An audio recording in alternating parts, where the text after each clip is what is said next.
सुनत हूँ का हो? कहाँ बारू तेरी पानी लेके आवा यार, बड़ा दिमाग खराब है, का बताई। अच्छा एक बात बतावा, हाँ इस सदिया के पहले तो इतनी पढ़ाई लिखाई का तोहार बात चलत रहा कि तू बहुत पढ़ल लिखल बा, बहुत कुछ करेला।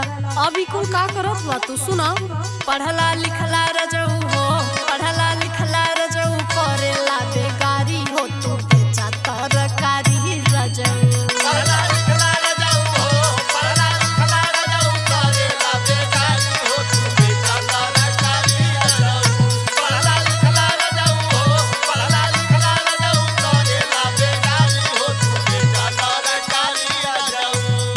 देखत ना हो, सरकार बदलत रहती है, हर साल लॉकडाउन चालू हो जात है, और कैसे नौकरी लगी बताओ। चला तू हमके सिखावे के रहे दा, और बहुत हम सीख भइली। अरे पगली, कौनो बात पहले सुनल जाला, सुन पहले हमार बात।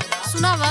बतिया सुना धनिया हो, बतिया सुना धनिया, पानी हमला चार हो कि ऐसा सरकार आइल बा। बतिया सुना धनिया हो, बतिया सुना धनिया, पानी हमला चार हो कि ऐसा सरकार आइल बा।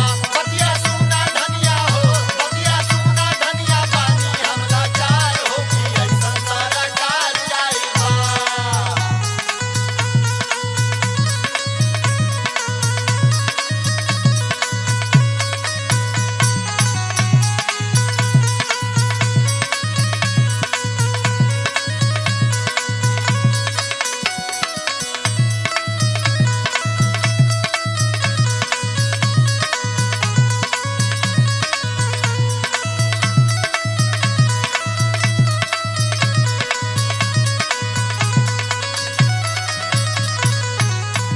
एगो हमार बात सुना पहले।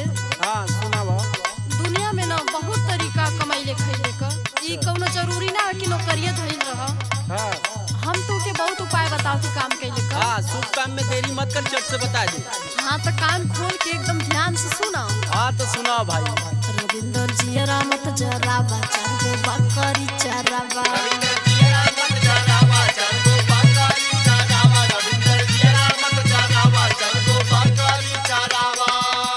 रविंदर जियरा मत जरावा, चार गो बकरी चरावा। जाके ले ले तानू हो, जाके ले ले ता कटोरी से उधारी हो, तू बेचा तरकारी रजऊ।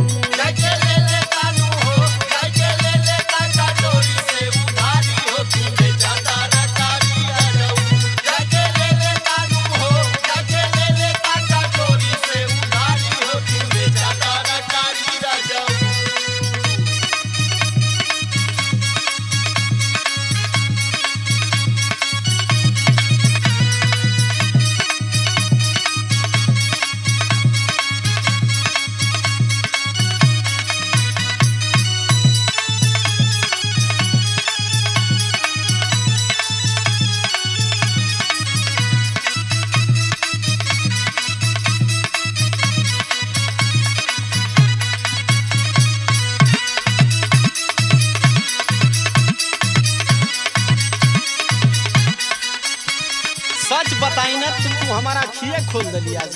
अच्छा कौनो तरीका ना सूझत रहल, लेकिन तोके हमरे बतौले का तरीका ना समझ में वाला कि हम का कहत हूँ।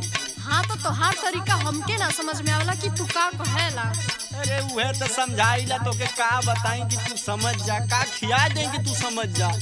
ओहो का हमके खियैबा? तू पहले जाके काम धाम करा। हाँ तो हमार फाइनल बात सुनो।